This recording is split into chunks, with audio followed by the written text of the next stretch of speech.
Por años nos han preguntado siempre de dónde viene ese mote de llamarle al Madison Square Garden el Palacio de las Tres Mentiras. Bueno, lo explicamos en esta nota. Decidimos, y con la enorme y tremendísima intervención del cuerpo de producción de Ritmo NBA, lograr esta nota en dos mitades. Porque ¿saben qué? No hay un solo Garden. Hay 4 Gardens en la historia de este pabellón que ustedes conocen ahora. El que ustedes conocen es el cuarto de 4 edificios que poco a poco marcaron la evolución de una ciudad y de un deporte y de una industria. Vamos a comenzar con la primera mitad. Vamos a presentarle el origen de este Palacio de las Tres Mentiras, el Madison Square Garden.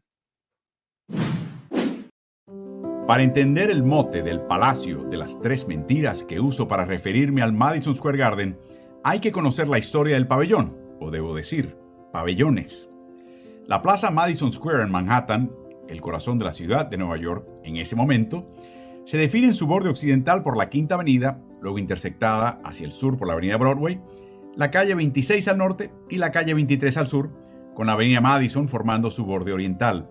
La Avenida Madison honra al cuarto presidente de Estados Unidos, James Madison, un neoyorquino.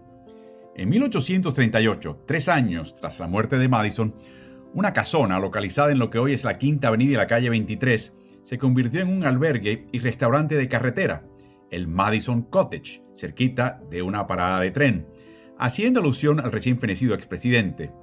Era el punto final dentro de la ciudad para aquellos que viajaban al norte de Nueva York, o el punto de entrada para viajeros que venían del norte hacia la ciudad.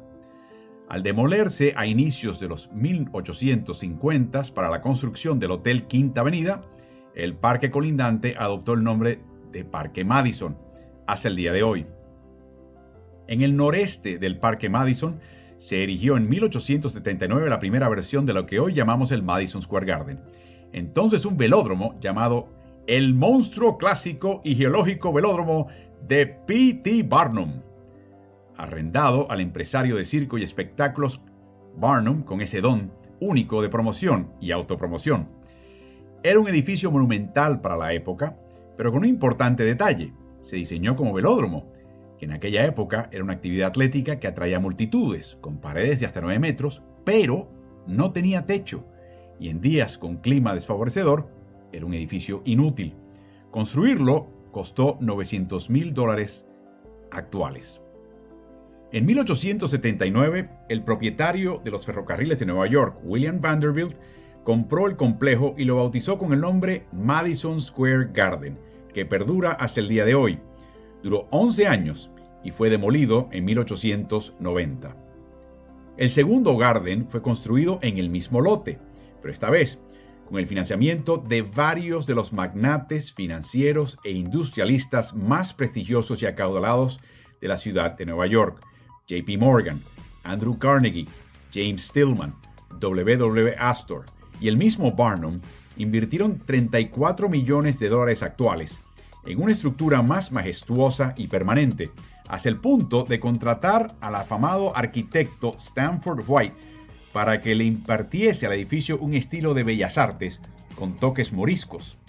White diseñó una torre al estilo de la Giralda sevillana que ascendió a 32 plantas de altura y convirtió a este Garden en el segundo edificio más alto entonces en la ciudad de Nueva York.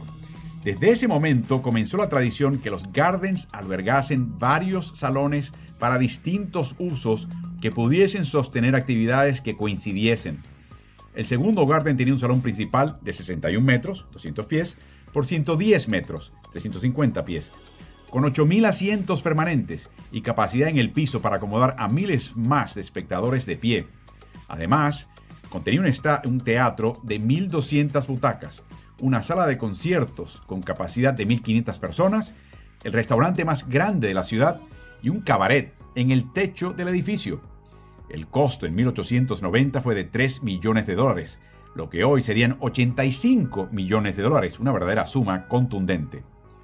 Pese a todos sus atractivos, este segundo Garden no fue exactamente tan exitoso como el primero, y en 1925, tras 35 años de operación, la empresa de seguros New York Life compró el Garden y comenzó a demolerlo para construir su flamante sede nacional, edificio que hasta el día de hoy sigue ahí, con esa misma función.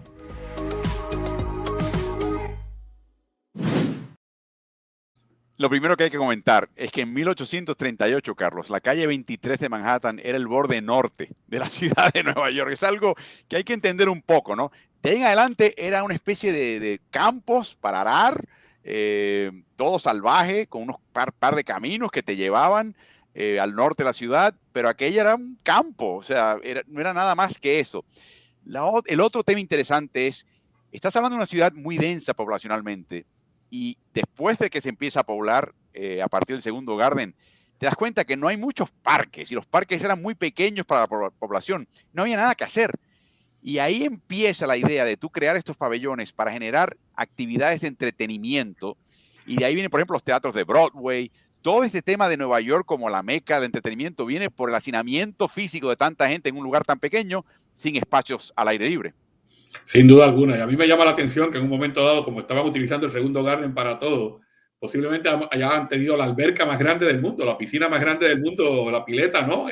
Llenar lo que sería el área de un ring de hockey, llenarlo de agua, y ahí estaba todo el mundo disfrutando de esa piscina. Pero carreras de caballo con arnés, carreras de bicicletas que duraban 6 días, no 24 horas al día, sino reanudaban cada día a través de 6 días de competencia. Boxeo era otro tema grande. Lucha libre, créanlo o no, hasta esa época también se da mucho. Vivieron también el boliche. El boliche es interesante porque ya verán que es un tema que va llevando más adelante en los próximos Gardens. Pero la otra cosa interesante, Carlos, ese segundo Garden establece esta idea de que vas a crear un edificio grande y dentro de él vas a tener distintas audiencias, distintos usos para poder sacarle el provecho máximo económico al edificio, concepto que a partir de ese segundo Garden no solamente se adopta en los otros Gardens, pero se convierte en un modelo de cualquier estadio esencialmente, no importa donde se encuentre en el mundo. Sí, es así, definitivamente que ese es el modelo que vemos hoy día, ¿no? La idea de que cuando tú tienes una arena, hay 365 fechas disponibles al año y tú quisieras tenerlo lleno las 365 fechas. Eso viene de esa época del segundo Garden. Bueno, vamos a hablar ahora de los últimos 2 Gardens, incluyendo el que ustedes y yo conocemos, y la conclusión de esta nota con una gran producción de nuestro grupo de productores de Ritmo NBA. Disfruten. El tercer Madison Square Garden, al cual neoyorquinos de edad bien avanzada se refieren como el Viejo Garden, se mudó a una parte más céntrica, ya que la ciudad de Nueva York continuó creciendo hacia el norte. Se mudó a la intersección de la Octava Avenida con las calles 49 y 50, en lo que hoy se llama Midtown, o la parte central de Manhattan. Comenzó a construirse en 1925, en solo 249 días, a un costo de 4.75 millones entonces, lo que hoy serían 75 millones de dólares. Diseñado por el renombrado arquitecto de teatros del momento, Thomas W. Lamb, fue financiado por el promotor de boxeo Tex Rickard, por lo que en esa época se conocía ese Garden como la casa que construyó Tex. El espacio principal era de 114 metros, 375 pies, por 61 metros, 200 pies. Tenía 3 niveles y podía contener a 18.496 espectadores. Este fue el primer pabellón bajo techo con ese tipo de capacidad y se convirtió desde ese momento en el modelo a seguir desde entonces en el resto del mundo. Los New York Knickerbockers jugaron su primer partido en este tercer Garden el 11 de noviembre de 1946, una derrota ante los Chicago Stags en tiempo extra. Increíble pero cierto, pese a Knicks avanzar a finales de NBA en 3 temporadas consecutivas, 1951, 1952, 1953, no se celebró ni un solo partido en este tercer Garden de esas definiciones, porque coincidía con la época que el circo había arrendado el pabellón. Los partidos como local de Knicks en esas finales se escenificaron en la Armería del Regimiento 69 en la avenida Lexington en Manhattan. Este tercer Garden fue demolido en 1968, después de la construcción del cuarto Garden, el que hoy conocemos. En 1959, la hoy desaparecida empresa fabricante de autos Graham Page compró un 40% de las acciones del Garden.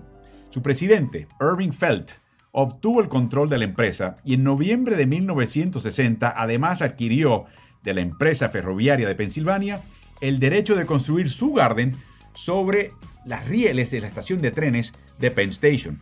Pero para construir ese Garden había que destruir una hermosa estación de trenes que existía al estilo de Bellas Artes, que albergaba a los pasajeros que iban o salían de Penn Station. Era una belleza arquitectónica neoyorquina. La destrucción de esta estación por Felt para generar y construir el Garden fue enormemente controversial hasta el día de hoy y motivó la fundación de la Comisión para la Preservación de Edificios y Lugares Históricos de la ciudad de Nueva York. Fue inaugurado este cuarto Garden, el que conocemos, en febrero de 1968, convirtiéndolo en el pabellón más antiguo todavía en uso en la NBA. Felt vendió su participación a empresas multinacionales, incluyendo Gulf and Western, que a su vez le vendieron la empresa a la empresa Cablevision, Cablevisión, controlada por la familia de Charles y su hijo James Dolan. En 1991, invirtieron $200 millones en remozar el complejo y añadir 89 palcos de lujo. Entre 2011 y 2013, y sin interrumpir la labor de los equipos que jugaban en ese estadio, el Garden atravesó una renovación importante que costó $1,000 millones, una cantidad que es un múltiple de lo que cada Garden previo había costado construir o adquirir. El pabellón principal del Garden actual alberga 320 eventos por año, o sea, un promedio de un evento cada día. El Teatro Hulu, adyacente y parte del complejo, tiene capacidad para entre 2,000 y 5,600 personas. El Garden es el hogar de los dos equipos propiedad de la empresa propietaria del pabellón, New York Knickerbockers en la NBA y New York Rangers en la NHL, el hockey sobre hielo. A cambio de ventajas contributivas acordadas con las autoridades gubernamentales de la ciudad y estado de Nueva York, ninguno de estos dos equipos puede jugar un solo partido como local fuera del Garden. Knicks y Rangers coincidieron en las finales de sus respectivas ligas en 1972 y yo viví esta última ocasión en 1994, la presencié directamente. Cada noche en junio de esos años, durante prácticamente un par de semanas, había un partido de finales de una liga u otra en el Madison Square Garden y la ciudad vibraba. Dos finales de NBA se definieron dentro del Garden. El famoso retorno de Willis Reed de una lesión de su muslo en el séptimo partido entre New York Knicks y Los Ángeles Lakers en 1970 y el primer campeonato de San Antonio Spurs en 1999 en la cancha de los Knickerbockers. Además de sus eventos deportivos, el Garden tiene un historial de conciertos y eventos icónicos. De su techo cuelgan los números retirados de 8 Knicks y de su más famoso director técnico, Red Holtzman, quien los guió a sus únicos títulos de NBA adquiridos en 1970 y 1973. Entonces, ¿por qué el mote de Palacio de las Tres Mentiras? Porque las tres palabras que componen su nombre no son ciertas, o al menos no son precisas. No está localizado en la avenida Madison, no hay una plaza cercana a él o un trazado arquitectónico cuadrado. El Garden es circular y de jardín no tiene una sola hoja. Pero sigue siendo una sede de espectáculos deportivos y entretenimiento icónica. Los propietarios del Garden reclaman para el Garden el lema de el pabellón más famoso del mundo, al estilo del promotor y otro propietario P.T. Barnum. Sin embargo, cabe destacar que es el único estadio que alberga a un equipo de liga profesional principal en Estados Unidos y Canadá sin adoptar el nombre de un patrocinador corporativo. Fue y hasta ahora ha sido llanamente el Madison Square Garden, para muchos, la meca del entretenimiento. Espectacular, espectacular el trabajo de producción de este grupo de Ritmo NBA para darnos esta historia. Carlos, un par de pensamientos. El tercer Garden se construye con la idea de los eventos del segundo Garden y con la majestuosidad y escala. Y al cambiar los gustos de entretenimiento y de repente convertirse el baloncesto en algo mucho más rentable, no iban a construir un estadio nuevo para esta nueva liga. No, la liga se adaptó al estadio que existía. Y por lo tanto, hoy por hoy, los estadios de NBA se definen a base del cálculo que les dejó ese tercer Garden. Sí, tú sabes, Álvaro, que ya es historia, ¿no? de lo que es la NBA, de cómo comenzó la NBA. La mayoría de los primeros dueños, propietarios de equipos de NBA, eran propietarios de equipos de hockey, que encontraban que tenían algunas noches durante el invierno vacías y que había que llenarlas con otro deporte. Y dijeron, ¿y por qué no incluir el baloncesto, que es muy popular entre los universitarios, ¿no? Y de ahí salen jugadores que ya pudieran ser profesionales. Así que las arenas siempre han tenido esa, especialmente en el noreste de los Estados Unidos, esa conexión entre el hockey sobre hielo como primer deporte en aquel momento y el básquetbol, que luego, como sabemos, le pasó por el lado. Y otro comentario que tengo es que el Garden siempre se ha reconocido, especialmente por las peleas de boxeo, por los partidos de NBA, del mismo hockey y demás, como una arena que ya es protagonista. O sea, no son solamente los dos equipos que juegan, la arena es protagonista, ¿no? Ocurre lo mismo, por ejemplo, en el fútbol americano con el Coliseo de Los Ángeles, o con el Soldier Field de Chicago, o con el estadio de Green Bay, o en el béisbol con el Comiskey, el Wrigley Field y con el parque de Boston. Y tal como en esos casos, el Garden dentro, en lo que es tras bastidores, queda de ver, Álvaro. Yo he tenido la oportunidad de estar allí como participante. Y el Garden es muy bonito por fuera y tiene toda esta tradición, pero tiene muchas casas, muchos resabios todavía. Los camerinos, para que tengan una idea, son pequeñitos. Los pasillos para esos jugadores tan grandes, uno no puede creer que puedan caminar por esos pasillos. Cuando entras por la parte de atrás, tienes que entrar básicamente por un almacén, y luego el almacén o te vas por un elevador de carga o vas subiendo una cuesta para llegar arriba. O sea, no es tan... uno quisiera verlo como de una belleza arquitectónica total, y quizás para los espectadores lo es, pero para los participantes no tanto. Es cierto, Carlos, pero bastó para hacer el nido de Godzilla en la película de Godzilla Ataca Manhattan. Pero ahora, en serio, a mí me impresionan dos cosas. Primero, yo recuerdo como residente de Nueva York, Carlos, que llegaba el circo. Cuando llega el circo, los barcos que tienen estos animales desembarcan en un muelle que queda directamente al oeste del Garden.